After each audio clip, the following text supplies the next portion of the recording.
तर hi hello नमस्कार, कसे आहात सगळेजण. माझ्या नवीन ब्लॉगमध्ये तुमचं खूप खूप स्वागत आहे. तर ना कालचा ब्लॉग तुम्ही पाहिला नसेल तर माझ्या चॅनलवर जाऊन नक्की बघा. वेलकम तर छान झालं होतं. आईने ना इथं नंतर आम्हाला ओवाळलं होतं. खरंच छान वाटत होतं हे. आणि हा आमचा तिसरा धोंडा आहे माझ्या बहिणीचा आणि माझा. 3 धोंडे असतात त्याच्यापैकी ना हा आमचा शेवटचा होता आणि सगळेजण एकत्र फॅमिली होती ना त्याच्यामुळे छान वाटत होतं. आणि श्रावी, शरयू, ध्रुवी, मिरल हे खूप दिवसांनी भेटले होते त्याच्यामुळे त्यांची मस्ती तर वेगळीच चालली होती. आणि इथं ना ध्रुवी पण शूटिंग करत होती ह्या दोघींसोबत.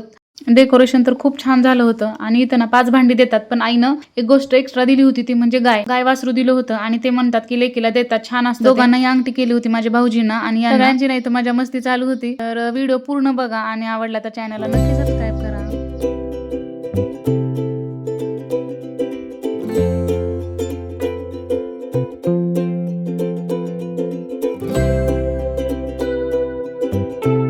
इथं आई बहिणीनं आमच्या सासऱ्यांना पण आहेर केला होता. तर इथं तेच आहेर देणं चालू होतं सासूबाईंना आणि सासऱ्यांना.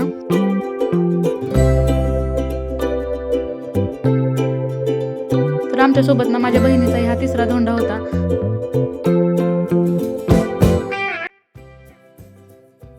पहिलं खरेदी येत होती, पहिलं होत असं दारात बांधायला. आता कुठं अधिक मासामध्ये ना भाच्यांचं किंवा भाचींचं असं कौतुक करतात. तर इथं भैयानं आणि वहिनीने ना छान या सगळ्यांसाठी कपडे वगैरे घेतले होते. इकडे बघा तोपर्यंत मोना मामी तू खाली फराळ खान सारखी दोन घालायचं आता. काढा फोटो. फोटो काढायचा व्हिडिओ. व्हिडिओ आवडला असेल तर चॅनलला नक्की सबस्क्राईब करा.